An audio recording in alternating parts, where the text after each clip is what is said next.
नमस्कार, मैं अर्जुन देवासी और आपसे इस बढ़ रहे रेप केसों के बारे में कुछ कहना चाहता हूं और कुछ पूछना भी चाहता हूं कि क्या किसी सरकार की या किसी रूलिंग पार्टी की निंदा करने से क्या कभी रेप केस कम हुए हैं? क्या विक्टिम को न्याय मिल पाया है?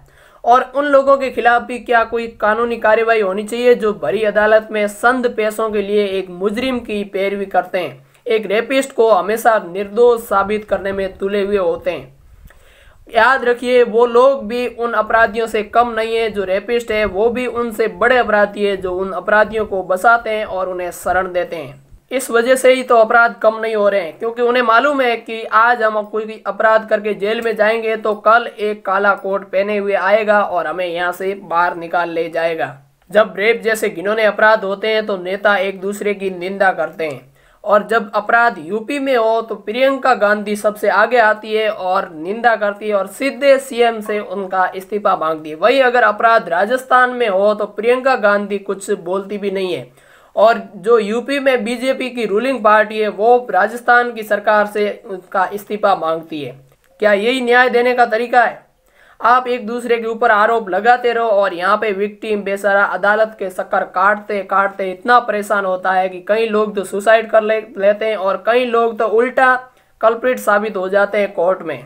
वाह, क्या कानून है और क्या नेता है मेरे देश के जो एक दूसरे के ऊपर कीचड़ उछालने में बिजी है और यहाँ पे रेप और बढ़ते जा रहे हैं। जब तक हमारे यहाँ सालों के काट के चौराहे पे नहीं लटका देते तब तक ये निर्भया, मनीषा, संगीता और हाथरस जैसे कई अनगिनत केस होते रहेंगे और आज भी हो रहे हैं। आपने देखा कि निर्भया केस 16 दिसंबर 2012 की रात को हुआ था, लेकिन उन्हें न्याय कब मिला? कब अपराधी दोषी साबित हुए? आखिर 9-10 साल के लंबे समय के बाद ही उन अपराधियों को दोषी साबित कर पाई हमारी ये न्यायपालिका। क्या हमारी न्यायपालिका इतनी कमजोर हो गई है कि सारे सबूत होने के बावजूद भी एक पीड़िता को न्याय दिलाने में 9-10 साल का समय लग जाए? या मैं आपसे एक सवाल पूछना चाहता हूं कि एक लड़का जब 23 साल की लड़की का रेप कर सकता है तो वो नाबालिग कैसे हो सकता है? क्या आपको लगता है वो नाबालिग हो सकता है?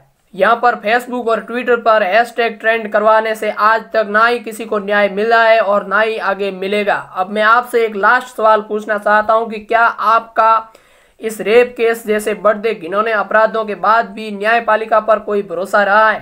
मेरा तो नहीं रहा, लेकिन आपका क्या विचार है आप कमेंट में जरूर बताएं। और आप ये भी बताएं कि उन अपराधियों के साथ और उन वकीलों के साथ भी क्या होना चाहिए जो उन अपराधियों की भरी अदालत में संद पैसों के लिए पैरवी करते हैं।